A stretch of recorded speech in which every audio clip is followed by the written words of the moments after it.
Assalamualaikum warahmatullahi wabarakatuh. Waalaikumsalam warahmatullahi. Sahabat Cordova yang dimuliakan Allah Subhanahu wa taala, salam spot Tasik Malaya. Dong, salam spot Tasik Malaya. Ini Tangerang dong. Ini nggak pulang-pulang. Antum Lumajang ya? Lumajang, ya, Lumajang. Ya, sahabat spot Sapuraga level 1, 2, 3 dan 4. Ya, ini alhamdulillah kita sampai ke level 4. Level 4 ya.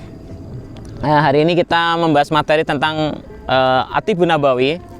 Ya, selama ini sudah terkenal ya apa itu At-Tibbun Nabawi.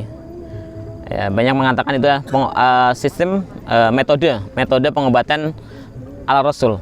Ya, padahal Rasulullah bukan dokter, tapi ilmunya masya Allah bisa mencakup kedokteran. Ini di sini kita akan memberikan sebuah pemahaman ya. Jadi nanti ketika kita belajar At-Tibbun Nabawi, nanti ada dua pemahaman yang berbeda. Satu, ketika memahami At-Tibbun Nabawi itu adalah ketika memahami agama untuk pengobatan. Itu apa? Prinsip pengobatannya harus sesuai dengan dalil. Jadi ngobatin obat dengan, misalnya ada dalil habatus sauda, maka ngobatin dengan habatus sauda. Ada dalil tentang air kencing unta, maka ngobatin dengan air kencing unta. Ada ngobatin dengan zaitun, maka dalilnya juga harus mengambil dalil-dalil ketika Rasulullah mengajarkan pengobatan dengan zaitun atau dengan madu dan yang lainnya. Pokoknya harus pakai dalil. Itu ketika berprinsip agama untuk pengobatan. Itu At-Tibbun Nabawi sama. Nah, tapi ketika kita memahami At-Tibbun Nabawi dengan prinsip pengobatan untuk agama, nah itu nanti beda hasilnya. Jadi nanti berprinsip semua pengobatan asalkan bisa menyembuhkan selama tidak ada dalil yang melarangnya, maka itu termasuk di dalamnya At-Tibbun Nabawi. Yang penting prinsip At-Tibbun Nabawinya adalah apa? Ketika kita mengobati, bukan kita yang menyembuhkan. Kita bukan tabib itu Allah. Kita adalah Rafiq, asisten tabib gitu. Kita adalah asisten tabib. Jadi Allah yang menyembuhkan, tapi kita yang melakukan treatment pengobatannya. Tapi tetap Allah yang menyembuhkan. Jadi semuanya apapun yang kita lakukan tekniknya, walaupun tidak ada dalil teknik melakukan itu, misalnya kita melakukan akupuntur, kan tidak ada dalil. Nah, tidak ada dalil kita melakukan akupuntur. Apakah Rasulullah pernah melakukan akupuntur gitu kan? Enggak. Tapi kita melakukannya. Tapi kalau atas dasar kita mengobatin dan yang menyembuhkan Allah, maka itu termasuk dalam kaidah At-Tibbun Nabawi. Faida maritu fa yashfin. Di sini kita sekilas ya untuk membedakan prinsip yang kita pakai. Jadi kita di sini menggunakan prinsip yang kedua, yaitu pengobatan untuk agama. Hari ini kita belajar masalah sindrom. Ya, sindrom itu tidak ada dalilnya. Tapi kita bisa melihat ayat-ayat Al-Quran yang bisa ditempatkan untuk menempatkan sindrom. Ketika Allah menciptakan keseimbangan, adanya malam dengan siang, adanya dingin dengan panas, adanya matahari dengan bulan, adanya gelap dengan terang. Itu teori keseimbangan dan itu teori daripada sindrom. Itu bagian daripada ilmu sindrom. Ya. Jadi ketika ada orang panas, sakitnya panas, dia diobatin dengan yang dingin. Ketika ada orang sakit karena dingin, diobatin dengan yang panas. Itu menyeimbangkan, karena pada prinsipnya sehat itu adalah seimbang. Kapan dia naik, pasti ada yang turun. Kapan dia turun, pasti ada yang naik. Kapan dia keluar, pasti harus ada yang di dalam. Kapan dia masuk, harus ada yang di luar. Nah, itu keseimbangan. Nah, kalau tidak seperti itu, nanti tidak seimbang, maka badan tidak menjadi sehat. Nah, hari ini kita belajar sindrom tentang prinsip atau teori sumur. Teori sumur gitu. Teori sumur ini belum pernah dikupas sama siapapun, tapi sudah banyak dijelaskan, cuman tidak menggunakan prinsip teori sumur gitu. Teori sumur gini, ketika kita mengatakan sumur itu adalah sebuah lubang. Lubang itu pasti ada di dalam. Ya enggak? Lubang itu ada di dalam sebuah ruangan ya, yang ditutup oleh sebuah materi. Teori sumur, ketika cuaca di luar sumur dingin, maka suhu di dalam sumur menjadi panas. Ya enggak? Kalau iya selalu begitu. Kalau di luar musim dingin nih, kita mandi air sumur itu hangat. Oh iya. Iya enggak? Kita mandi air sumur itu hangat. Dan kebalikannya, ketika suhu di luar sumur itu panas, maka air sumur itu menjadi nyes, dingin. Nah, itu terjadi atau teori itu terjadi dan menjadi prinsip semua makhluk. Semua makhluk. Coba makhluk ini, kita misalnya manusia. Kan jasad ini kan terdiri dua, luar dan dalam, atas dan bawah. Ya enggak? Nah, kalau dihubungkan dengan teori sumur tadi, maka sumur kita adalah badan kita yang di dalam. Badan kita yang di dalam. Kalau kita hidup di ruangan yang dingin, maka perut kita panas. Kalau kita hidup di lingkungan panas, maka perut kita dingin. Nah, dari prinsip ini, maka kita mengobati orang yang tinggal di lingkungan yang panas dengan orang yang tinggal di lingkungan yang dingin, itu obatnya beda walaupun jenis penyakitnya sama. Jadi tidak kita jangan terjebak dengan jenis penyakit yang sama maka obatnya sama. No, nggak bisa. Kalau si yang berpenyakit itu ternyata tinggal di lingkungan yang berbeda. Jadi yang memicu penyakitnya itu yang pertama ya, prinsip dalam ilmu kita, yang pertama memicu penyakit itu adalah eksternal. Ya, eksternal itu adalah udara. Udara itu adalah suhu. Iya nggak? Ada udara panas, udara dingin, itu kan suhu di lingkungan yang kan mempengaruhi suhu di dalam. Teori sumur. Ya, teori sumur. Di luar panas, di dalam akan dingin, di luar dingin, di dalam akan panas. Ya, ini harus menjadi prinsip kita menjadi seorang pengobat, karena kita akan mengobati sesuai dengan kadar yang dibutuhkan oleh pasien. Contoh misalnya, ada orang yang tinggal di lingkungan tropis. Tropis itu dingin atau panas? Panas. Lingkungannya panas. Tropis. Dingin. Kita tropis nih, Indonesia. Ya, Indonesia tropis. Nah, sejuk. kemudian ada dalil menggunakan obat-obatan ya yang dia tumbuhnya di lingkungan panas ya untuk mengobati jenis penyakit.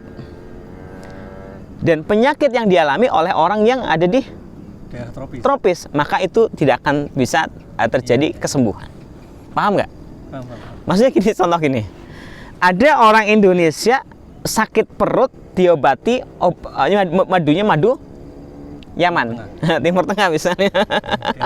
Daerah panas. Otomatis itu tidak akan terjadi kesembuhan. Kenapa?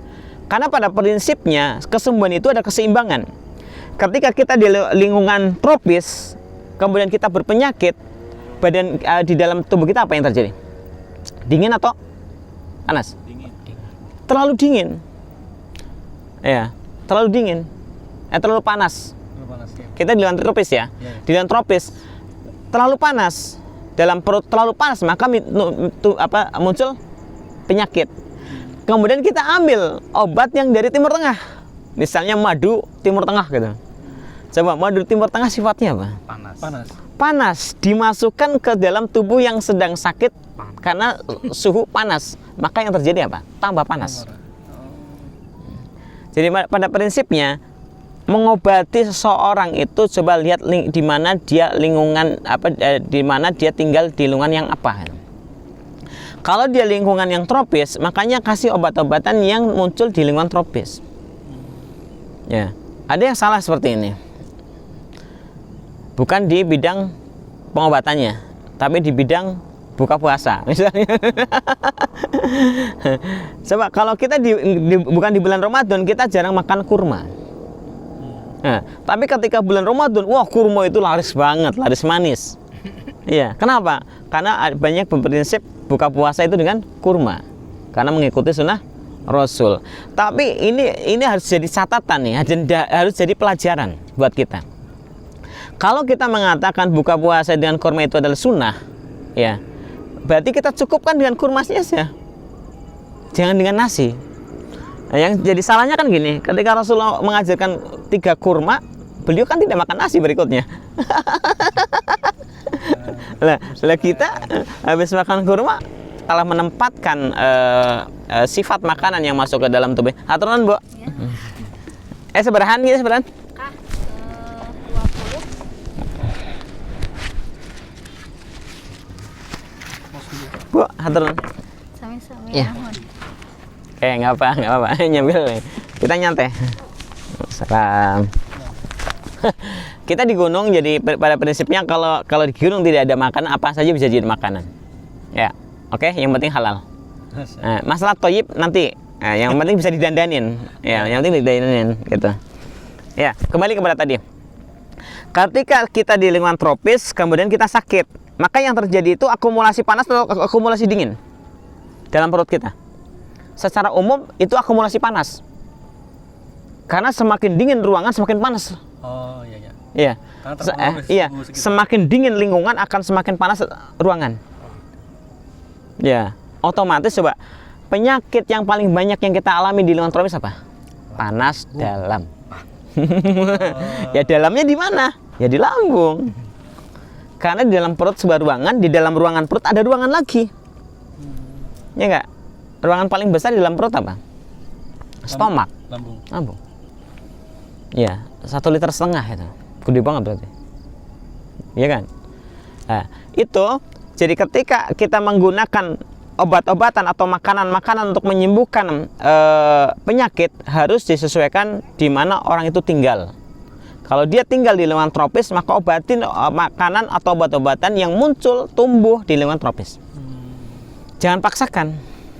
Jangan paksakan. Kecuali untuk nanti kan gini, kalau dalam ilmu herbal ya, dalam ilmu herbal itu ada herbal raja, ada herbal asisten. Gitu. Dan ketika secara umumnya tadi panas karena di lingkungan tropis, ya nanti juga ada penyakit yang karena kemasukan dingin juga yang menjadikan penyakit. Nah itu nanti kita melihat dengan warna-warna yang muncul dari pasien, baik warna lidah, warna mata, warna kuping, warna hidung, warna wajah, warna telapak tangan, dalam keadaan sindromnya panas atau dingin, lemah atau eksis. Nah gitu. Jadi jangan salah ketika menempatkan pengobatan. Pada prinsipnya pengobatan adalah mengembalikan keseimbangan tubuh. Kalau panas kita dinginkan, kalau dingin kita panaskan. Kalau eksis kita keluarkan, kalau defensensi kita tambahkan. Gitu. Nah, ini satu lagi nih, ada pemahaman yang salah. Ketika ada dalil ketika Rasulullah SAW memberikan pencerahan, kalau ada orang anak kecil panas, maka siramlah air di kepalanya. Air apa? Air dingin. Rasulullah mengajarkan gitu. Ya, tapi banyak orang mempraktekkan di lingkungan kita ini, anaknya panas disiram air dingin, justru malah jadi step. Yang salah siapa? Yang salah dalilnya. Apakah Rasulullah salah? No, nggak mungkin. Rasulullah tidak pernah salah. Ya, karena kita terbimbing oleh wahyu. Jadi ketika Rasulullah mengajarkan untuk disiram dengan air dingin, itu pada prinsipnya karena dia melihat di lingkungan sana, lingkungan beliau hidup. Lingkungan beliau hidup, dia melihat kondisi seperti ini di lingkungan itu. Apa lingkungan Rasulullah? Panas. Berarti kalau lingkungan panas, ruangan apa? Dingin. Ya, berarti ruangan manusia yang tinggal di lingkungan panas itu, ruangan perutnya itu dingin. Nah, ketika si anak itu sedang demam, panas dingin, maka Rasulullah mengajarkan untuk disiram air dingin. Ya, disiram air dingin. Kenapa? Karena suhu lingkungan masuk ke dalam ruangan. Suhu panas dari lingkungan masuk ke dalam ruangan, makanya disiram dengan air dingin. Ya, untuk melawan daripada suhu yang masuk tadi. Tapi beda dengan kita, ketika kita hidup di lingkungan yang tropis, yang dingin. Ketika terjadi demam, nah itu akumulasi apa? Akumulasi dingin yang masuk. Kalau tadi yang di lingkungan panas, itu akumulasi panas yang masuk. Kalau di lingkungan tropis, berarti akumulasi dingin yang masuk. Otomatis disiramnya dengan air hangat. Nah ini teori sumur. Teori sumur. Dan ini harus dijadikan prinsip bahwasanya kita mengobati itulah mengembalikan keseimbangan, bukan sekedar wacana bahwasanya ini ada dalilnya ngobatinya seperti ini, ada perintah dalil atau ada obat herbal yang khusus untuk penyakit anu kemudian kita percaya saja. Ingat, semua dalil itu adalah sifatnya khusus, bukan umum. Khusus untuk daerah itu disiram dengan air dingin. Ya, iya, bukan umum kan. Kalau umum mungkin semua seluruh dunia akan ngikutin. Jadi pada prinsipnya setiap dalil yang kita pelajari dari dalil Rasulullah itu sifatnya khusus, bukan umum. Seperti khairu ma tadawaitum bil hijamah, ya khusus mereka yang sudah kelebihan panas. Karena orang yang di lingkungan panas itu paling bagus dibekam. Makanya dia bilang khairu ma tadawaitum bil hijamah, karena dia hidup di lingkungan panas. Lah kalau kita hidup di lingkungan tropis, kita kemasukan dingin. Lingkungan kita kan dingin. Berarti eksternal yang masuk ke dalam tubuh itu dingin. Dibekam basah, makin dingin. Ya, atau dalil-dalil yang lain lah. Nah, kemudian apa dalil yang menjadikan kita harus belajar sindrom sih? Ya kan ada dari Rasulullah juga. Kalau kita mau menarik ya, bahasanya Rasulullah mengatakan kesembuhan ada 3. Ya, asyifa'u salasat. Jadi ketika kesembuhan ada 3 itu, pertama surbatul asal, bisartotil muhjam, wakayati nar. Ya, pertama meminum madu. Madu itu sifatnya lembab. Ya, madu sifatnya lembab. Kedua, bisartotil muhjam itu sifatnya mengeluarkan panas. Nah, kemudian bikayati nar itu sifatnya memasukkan panas. Satu memberikan kelembaban, satu mengeluarkan panas, satu menambahkan panas. Keseimbangan nggak? Kapan orang itu harus minum madu, kapan orang itu harus dibekam, kapan itu orang itu harus di alkai. Itu udah teori sindrom. Cuma Rasulullah yang mengatakan sindrom. Tapi teori sindrom sendiri prinsipnya ya itu keseimbangan. Ya, gitu Ustaz ya. Masya Allah. Ya, paham?